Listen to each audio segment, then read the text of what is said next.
What's going on, guys? Today I wanted to bring you another 2014 WCQ hat format tech card discussion video. The card that I want to talk about today is one that, in recent Geargia topping lists, this card has been found in the side deck as a 1 or 2 of, and it's kind of fighting for spots with one other card that we'll get to a little bit later in the side deck. And what that card is this card right here, Ally of Justice Quarantine. This is a very cool card, which, if you've never seen before, it is a dark level 4 monster, 1700 attack, 1200 defense, and its effect is neither player can special summon light monsters. And that is a condition, so it doesn't activate. It's similar to Fossil Dyna in that sense, that as soon as it hits the field, that effect applies. And so, obviously, hat format is a format that is filled with some very powerful light-based strategies, specifically being things like the artifacts, which part of the acronym of hat format is the artifacts, if that tells you how prevalent they are, as well as just other decks that take advantage of light monsters. For example, Lightsworn Ruler is definitely a threat, especially to some of the decks that are a little slower or work at a more trap-heavy pace.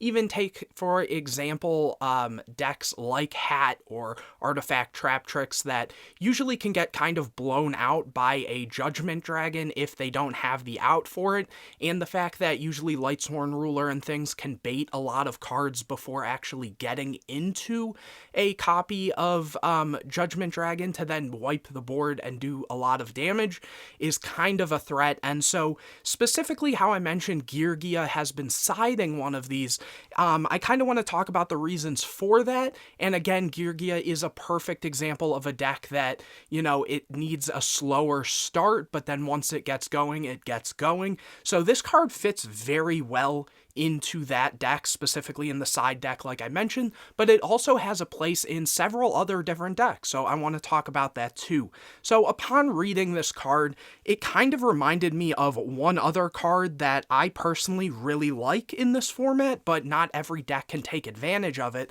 and that is Koikimiru Drago. Now, Koikimiru Drago and Quarantine are similar, but have some key differences. Specifically, Koikimiru Drago has the effect that neither player can special summon light or dark monsters, so obviously Koikimiru Drago hits more decks, as well as being 1900 attack versus the Quarantine 1700 attack. That is a very relevant difference. The problem is Koikimiru Drago's upkeep cost of either sending an Iron Core of Koikimiru from your hand to the graveyard or revealing a dragon-type monster in your hand is very difficult, and it makes so not every deck can take advantage of it.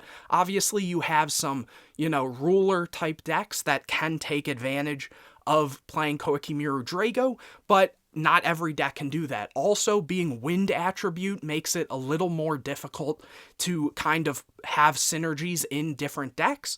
So that's why I think that Koikimiru Drago is kind of at a disadvantage, but I think that this card is very solid. So getting back to Ally of Justice Quarantine, being a dark means that decks that, play a lot of darks, even decks such as Infernity, can take advantage of since they play Allure, or, there's several other chaos decks and dark type decks in general that can play Allure, that this card has more of a chance to minimally be used for that. If you really needed to, you could say summon this plus something else and make a Key Beetle to protect whatever else you need.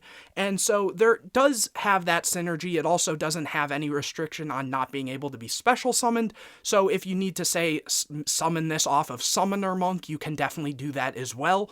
But getting back to the whole fact that Geargia has been playing this, it's because it's a level 4 machine, which means that Gigant X can actually search this card, so that way you have a basically searchable floodgate that's going to stop all those decks that can special summon light monsters. There's even a case against some of the slower light decks like Bujin. If you're able to stop the initial Yamato or kind of grind through some of their cards, which, the decks like Geargia can definitely do, then that can also turn off their Bujin Carnations, because Bujin Carnation would special summon those light monsters. So this can even stop things like that. But again, it's just cool that Gigant X can search this card, so even if you're choosing to only play one copy in the side deck, it is a option. Now, it's fighting for spots versus this card right here, which is also an ally of Justice, and that is Cycle Reader. Now, Cycle Reader should be no new card to a lot of people who play Hat format. It's a level 3 machine, 1000 attack, 1000 defense. And it's basically a quick play hand trap that lets you discard it during either player's turn and banish up to 2 light monsters from your opponent's graveyard. So why this matters is, obviously, if you're going second, a lot of the time Cycle Reader is going to be better. It's going to be, if your opponent starts setting up turn 1, whether that be a deck like Bujin's that's getting their different resources into graveyard, or Lightsworn if they say Solar Recharge, Charge of the Light Brigade, do whatever they need, then this can kind of just quick hit those cards and get them out of the way. Now, in terms of going first, if you can set up a quarantine, it prevents them from even getting to that position, especially if you back that up with trap cards and other things. And 1700 attack is actually sort of decent in this format, because it means that things like Mermail as a normal summon for those hat decks can't really out it. They would need a fire or ice hand, but there's several different things that can kind of deal with that. There are outs. Obviously, they both have their weaknesses, and they're both searchable. Being level 4 definitely, I think, is more relevant than the level 3, though in Geargia you can kind of deal with either. And I think just 1 is overall better going first, where 1 is better going second. Now, worst case scenario against decks like Hat and stuff, if you go first and search this, and even if you can't summon it that turn, they're going to, set a card, set their back row, and then go to your turn. And if you start your turn by summoning this, it's instantly going to shut off their Sanctums and things. It's going to turn off a lot of the time their double Cyclones if they had already set previously different artifacts, their Ignitions, and things like that. And again, against other decks, it's going to do a lot. Now, I think against Bujin, this Cycle Reader is definitely a better card for the reasons I mentioned before. But I think against things like Lightsworn Ruler and artifacts in general, I think this card can be really good. Now, this can also hit artifacts, so keep that in mind, because they go to graveyard first and then activate to summon back. So that is something to keep in mind also. But I think if you choose to just play 1-1 to have the versatility and option of doing that, or even if you're already playing things like DD Crow, or if your deck doesn't specifically lose as hard to those graveyard effects, then playing multiple quarantine might be a cool option just to hope to open one, especially if you're playing a slower deck that plays things like Pot of Duality, that maybe you can find it a little faster. That's pretty good too, and I think just being able to protect it with traps or things like Lance and other things is really good.